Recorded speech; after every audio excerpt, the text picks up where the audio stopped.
First thing I'm going to do is talk a little bit about our potential. Now, as you probably know, because I expect all of you have read or seen some self-help and self-development stuff, we do have an enormous potential. Like it was said in the beginning here, we can achieve whatever we want if we just put our minds to it. I'm a very scientific kind of guy. I like to back up the stuff I say in science as much as possible. And I'm kind of a geek, so I like to read research papers and stuff like that. So I'm going to start out by telling you 5 stories and telling you about a few scientific experiments that show how much potential we have that we never use. First thing I'm going to tell you about is a guy named Roger Bannister. Anyone here know who he is? A few guys? All right, excellent. Roger Bannister was an athlete in the 50s. He's an English guy, and he ran track. His main event was the English Mile, which is about 1.6 kilometers or so. And in his day, it was said that it was humanly impossible to run the English Mile in less than 4 minutes. Nobody could do it. Doctors told people that if you did it, your heart would explode, your lungs would collapse. Trainers said, it's just not possible, your muscles are going to tear apart. It's humanly impossible. Roger Bannister studied medicine, but he did not believe this. He was like, screw this, I know I can do it. And he trained for that.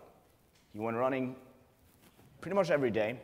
He trained hard, and on May 6th, 1954, he ran the English Mile in 3 minutes, 59 seconds, and 0.4 of a second.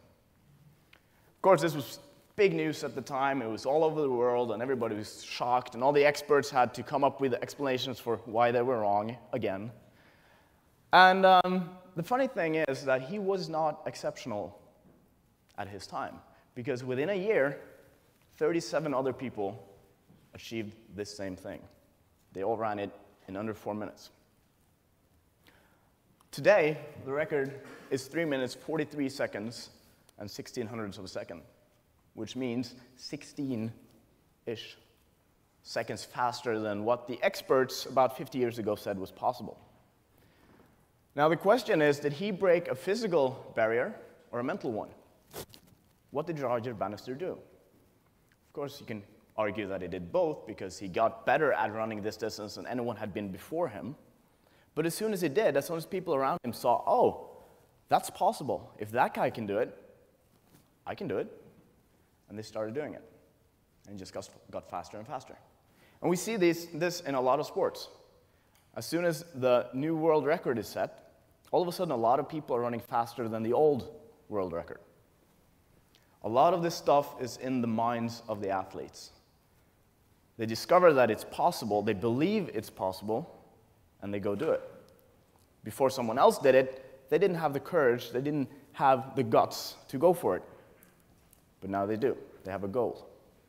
Roger Bannister should be a famous guy, if you ask me.